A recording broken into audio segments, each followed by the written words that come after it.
And now it's time for part 4 of an InfoWars exclusive interview with Kurt Haskell, witness to the government cover-up of Delta Flight 253. Now, it is a fact that the U.S. government allowed the underwear bomber to board the plane even though he had no passport and was on the government terror watch list. Passenger Kurt Haskell famously witnessed a sharp-dressed Indian man force officials to let Abdul Muttalib board the plane, again, even though he had no passport and was listed as a potential terrorist.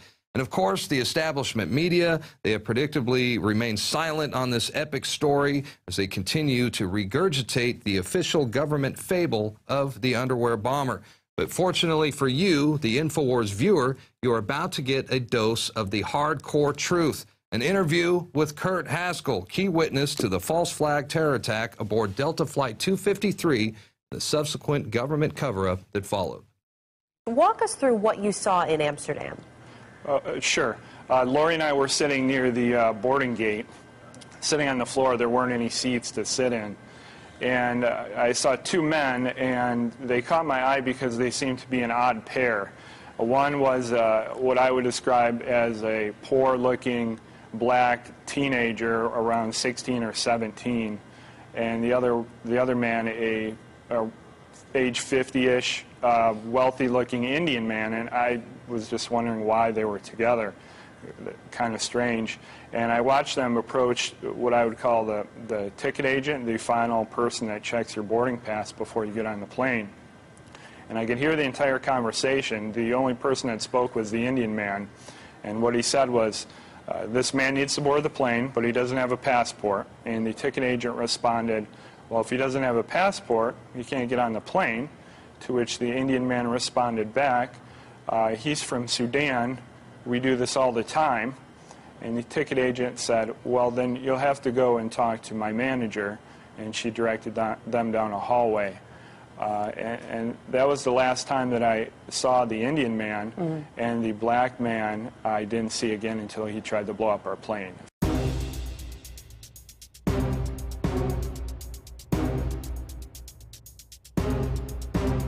I assume, though, that they're not patting people down in the crotch area, which is where this fellow allegedly had the bombs.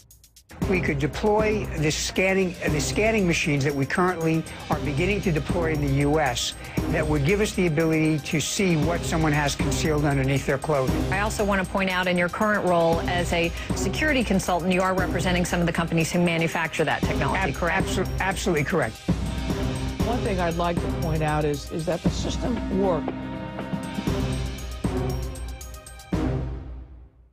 Well, the underwear bomber case is important because it's the most, in my opinion, it's the most clear evidence of a false flag event by the U.S. government. I think if you actually take the time to look into the evidence, the official version is not backed up by anything other than statements by members of the government.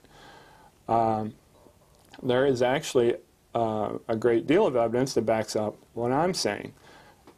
So it's important in that sense that it's a very clear picture that the U.S. government stages terrorist attacks to forward their agenda, whatever that may be at that time. Not only that, but if you look at how the government's treated this case, you can see all the tools they use when they use the false flag attack, which is,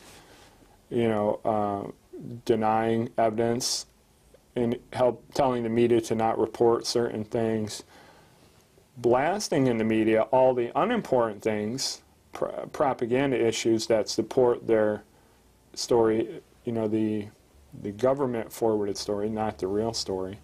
And it just gives you a real window how they handle these things. And if you look at the picture of this, how they handle things, and you see things happen in the future, you can take their playbook, if you will, and apply it to the ones in the future. And tell what's a false flag event or not. There had been no terrorist attacks on flights in the U.S. since 2001, so people were kind of getting, weary of the war on terror, thinking, hey, why are we spending all this money on the war on terror when there is no war on terror? Nothing's happening. We're not stopping anybody. Number two, we had, back in when this happened in December 2009, we had certain parts of the Patriot Act that were up for renewal. They actually came up for renewal in early December 2009, just a couple weeks before this happened. And you can look it up on the internet. Hillary Clinton actually said, look, my constituents don't want to vote for the renewal. They don't think it's needed, and politically this will be damaging if, you know, my party votes for renewal of these parts of the Patriot Act. So they delayed the vote till, I believe, February 2010, and look what happens in the meantime. There was a bill that had already passed the House of Representatives, and the bill was to restrict the use of body scanning machines to secondary use only, meaning you would only have to go through the body scanning machines after you had set off the metal detector. And this had already passed the House. It was pending before the Senate for a vote in early 2010.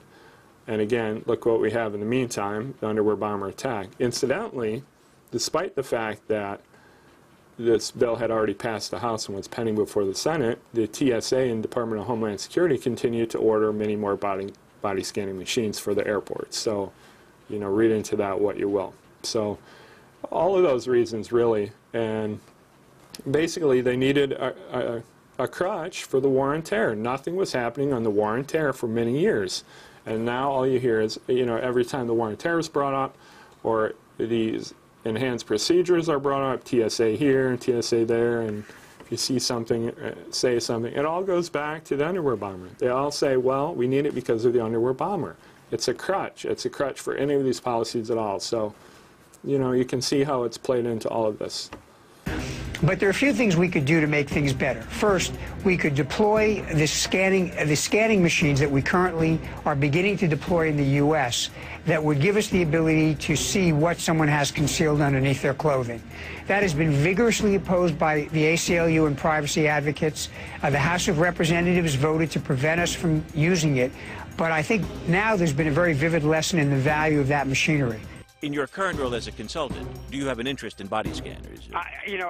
We consult with all kinds of firms, including firms that do manufacture body scanners. You do have some interest in more sales of body scanners.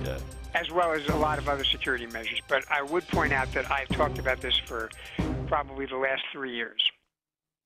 You know, I don't really have any evidence on whether Chertoff was involved, but, you know, it's really suspicious to me that the former head of the Department of Homeland Security now works for body scanning companies, and there's so much money going around.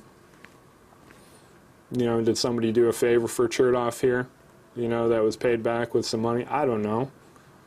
I think it's entirely possible, but again, I don't have any evidence on this, so, and I don't know. But yeah, it's highly suspicious that you have former head of Department of Homeland Security peddling body scanning machines, making who knows how much money off of them. Metal detectors were doing fine before the underwear bomber incident, and they were not the reason he got on the flight, obviously. So it's an unreasonable search, in my opinion, because all the body scanning machines are not necessary. They make you show a naked picture of yourself to unknown people, and they might cause you cancer. We don't know. But if you don't do that, you have to opt out. And therefore you have someone feeling you up, looking down your pants and grabbing you between the legs. That's an unreasonable search, so it's definitely a violation of the Fourth Amendment. When I talk to people about this, the main response I get is, well, whatever it takes to make me feel safe, and that's a pretty discouraging response to me, in my opinion, because Americans will just voluntarily give up constitutional rights based on a lie. It's ridiculous and depressing. Coming up, are you willing to give up a lot of your privacy when you go through security at the airport? How about a revealing full body scan? Would that be okay with you?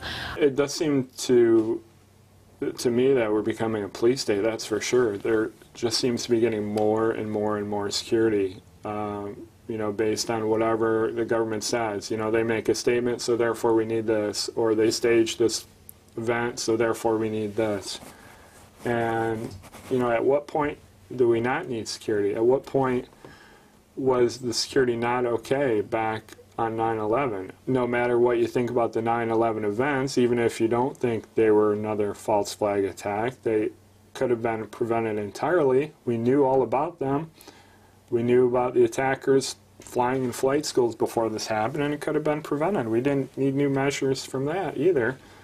But, you know, you see where this goes. The government uses these terrorist attacks not only to take away our rights, but to justify wars that they're definitely using for other purposes, you know, to steal oil, to topple regimes, to steal gold, whatever reasons you believe, to stop competing currencies backed by gold, whatever reasons you think. They're definitely not to liberate people. You know, if they were, why aren't we liberating Mexico? You know, they have all kinds of crazy things going on there now. Why aren't we liberating North Korea? You know, why is it restricted to these countries in the Middle East that have oil? And now we have, if you see something, say something, which incidentally I did, but you can see where it got me. You know, and talk about these body scanning machines going into bus terminals, train stations, malls, and wherever else. So you can see how they use this. My understanding of the NDAA, and what it does is it allows the U.S. government to detain anyone they want indefinitely if it declares that such person is a terrorist.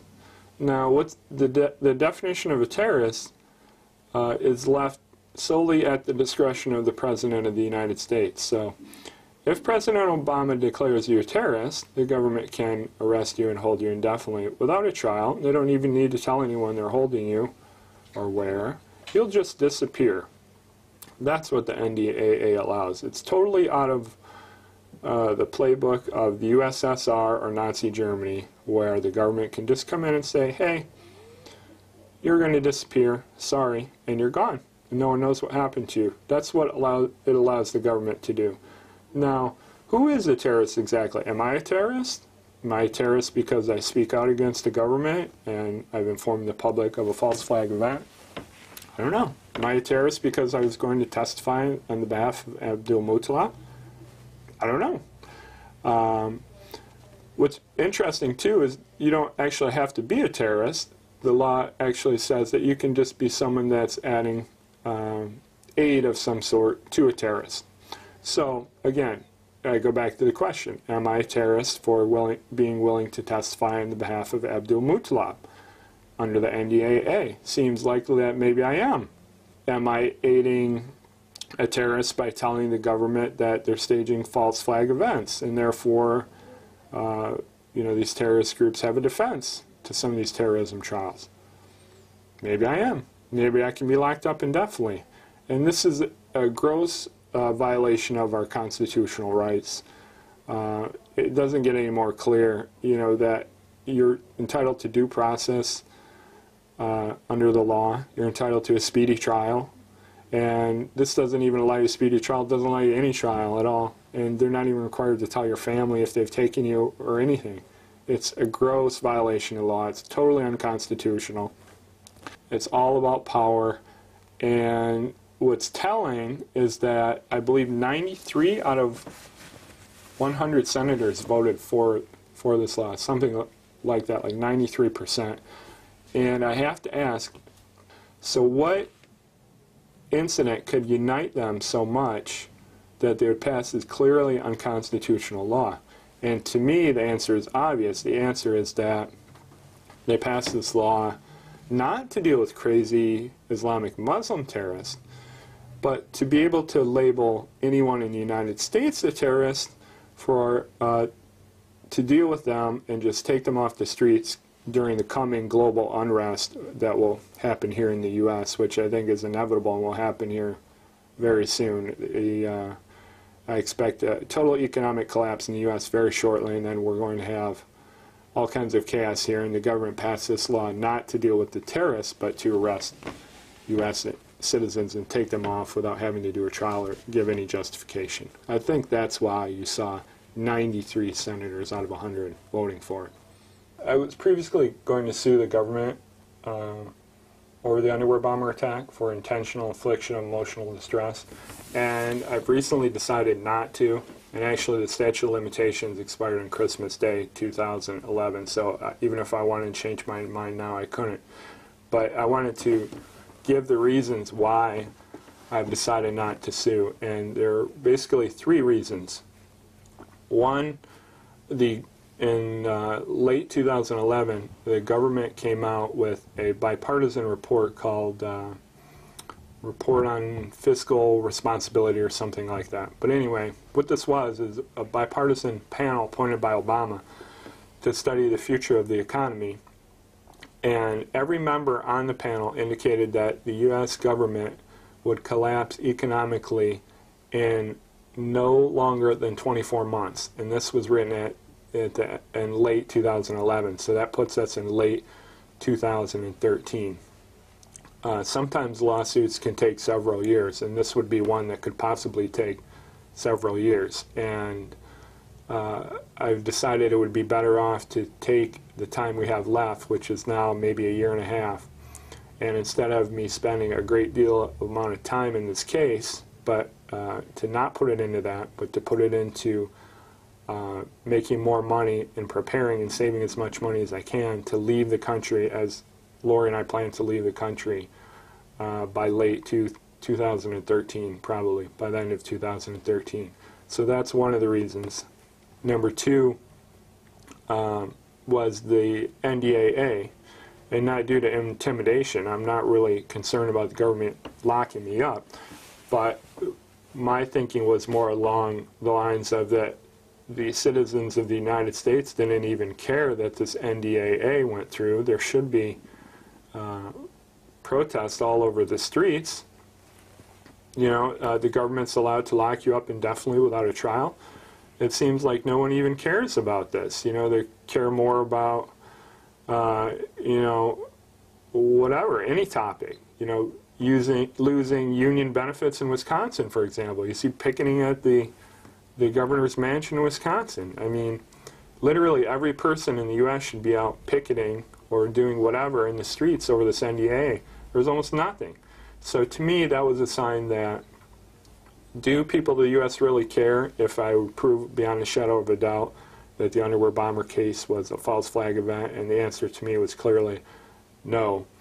So those two things, as well as number three, which was that every time I went to work on this case, I found that I had to put a great deal more time into it than I thought, and that this case would take probably, if not hundreds of hours of my time, thousands of hours of my time, and I'm already very busy as it is. And I decided that, you know, with myself leaving the country at the end of next year, that I wasn't going to commit that kind of time into something that people don't really care about. So those are the reasons that I decided to not file the case, not due to intimidation or being paid off or anything like that. Yeah, Abdulmutallab hasn't been sentenced yet. He's actually being sentenced 2 days from now, February the 16th. And any passenger on the flight is allowed to make a victim impact statement telling how this matter has affected their life or lives. And I'll be giving a victim impact statement. Unfortunately, Judge Edmonds has limited each passenger to only 5 minutes, so it'll be pretty limited. But I will be appearing Thursday and giving a victim impact statement. Obviously, I'm going to talk about what I have been all along, which is that I think the media has been lying about this case.